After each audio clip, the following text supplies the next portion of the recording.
You have heard this sentence.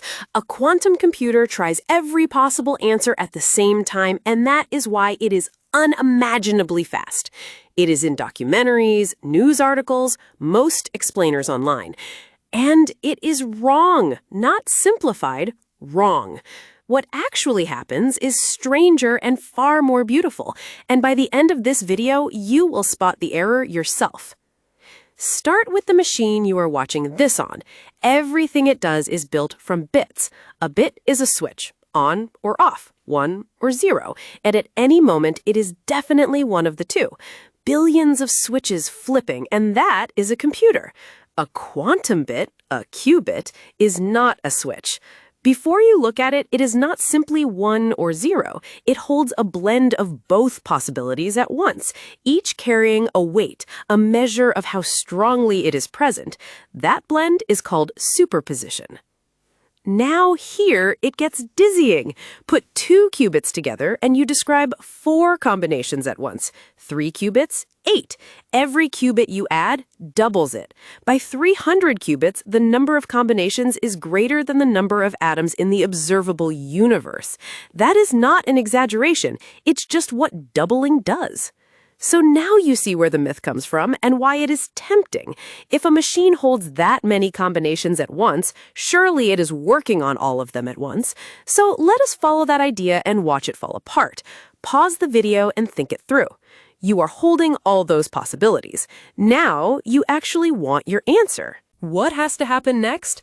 A machine glowing with countless overlapping possibilities inside it, and a person standing beside it holding a single empty sheet of paper labeled, "I just want the answer."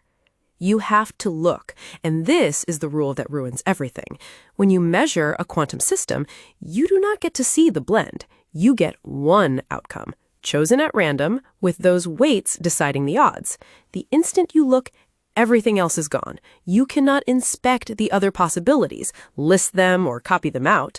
A cloud of many faint possible answers with a hand reaching in and only one answer emerging solid in the hand, while all the others vanish into nothing, labeled measure, you get exactly 1. Sit with what that means for the myth. Even if the machine really were computing every answer at once, you could never read them. You would look and get 1 at random. Ask what 2 plus 2 is, and you might get 17. If that were the whole story, a quantum computer would not be a supercomputer. It would be the most expensive random number generator ever built.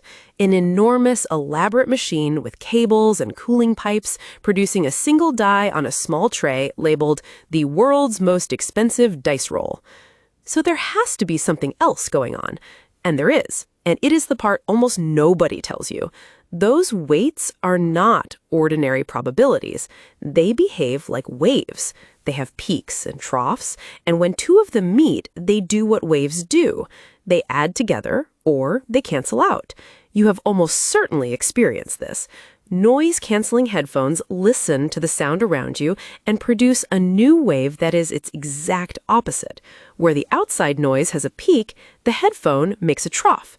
They meet, and instead of getting louder, annihilate each other into silence. Not muffled, canceled. 2 sound waves drawn one above the other, one the exact inverse of the other, meeting and flattening into a straight, silent line labeled peak plus trough equals silence beside a pair of headphones.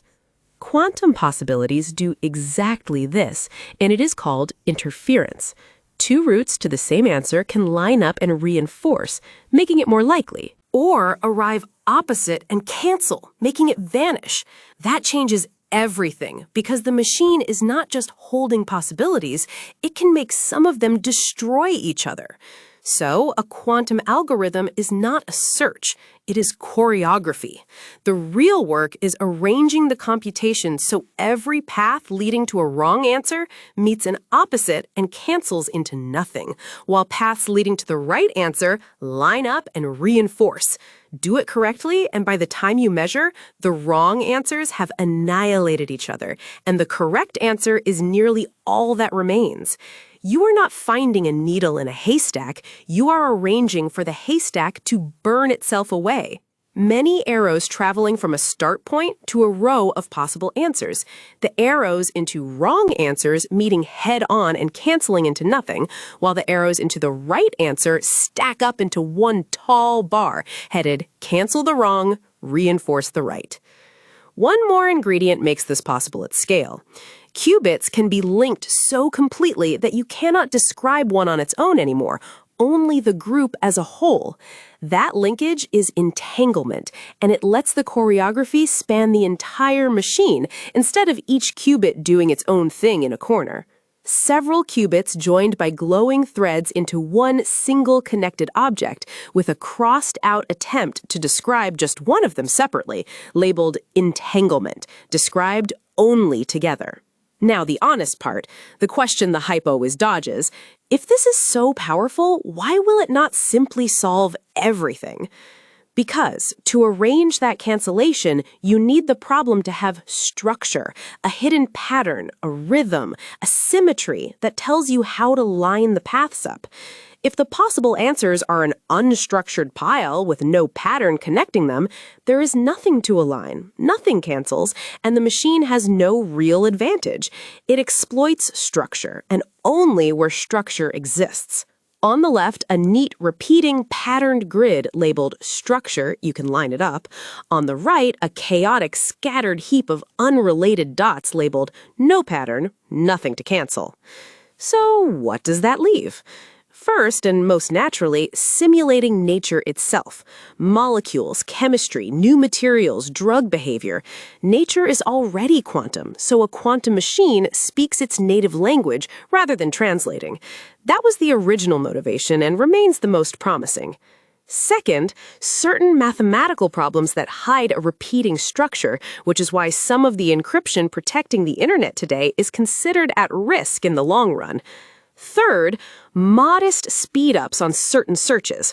What is not on the list is everything else. Your spreadsheet, your video calls, your games. A quantum computer is not a faster computer. It is a different kind of computer, brilliant at a narrow set of problems and useless at the rest. Which brings us to why you cannot buy a useful one yet. Those wave patterns are absurdly fragile. A little heat, a stray particle of light, one air molecule bumping the machine, and the pattern smears out, and the calculation is ruined before it finishes. That leaking away is called decoherence, and it is the central engineering problem of the field. The main defense is error correction, bundling many fragile physical qubits so that as a group they behave like one dependable qubit, called a logical qubit. But the overhead is brutal. It can take an enormous number of physical qubits to make a single, reliable, logical one, and a useful chemistry calculation may need a great many. That is why you keep seeing impressive qubit counts announced, while the machines still cannot beat a laptop at anything you care about. The hard part is not making more qubits. It is making them stop forgetting. So here's the big picture. A qubit holds a blend of possibilities, and qubits together describe an astronomical number of combinations, but measuring collapses all of it to one random answer, so simply holding possibilities buys you nothing. The actual power comes from interference, arranging the computation so wrong answers cancel each other out, and the right answer reinforces, so that what survives to the end is the thing you wanted. It only works where the problem has structure, and it only works if you can keep the whole fragile arrangement hidden from the outside world long enough to finish. And there's a simple test you can now apply for the rest of your life. If somebody explains a quantum computer to you by saying it tries all the possibilities at once, they have skipped the only part that actually matters. It does not try everything. It arranges for the wrong answers to destroy one another and then reads whatever is left standing. But all of this rests on one enormous claim, that a single object really can travel more than one path at the same time and interfere with itself. That is a very big thing to be asked to believe. So next time, we run the experiment that proves it. It's 200 years old, simple enough to build on a kitchen table, and the result is so strange that it broke the physics that came before it.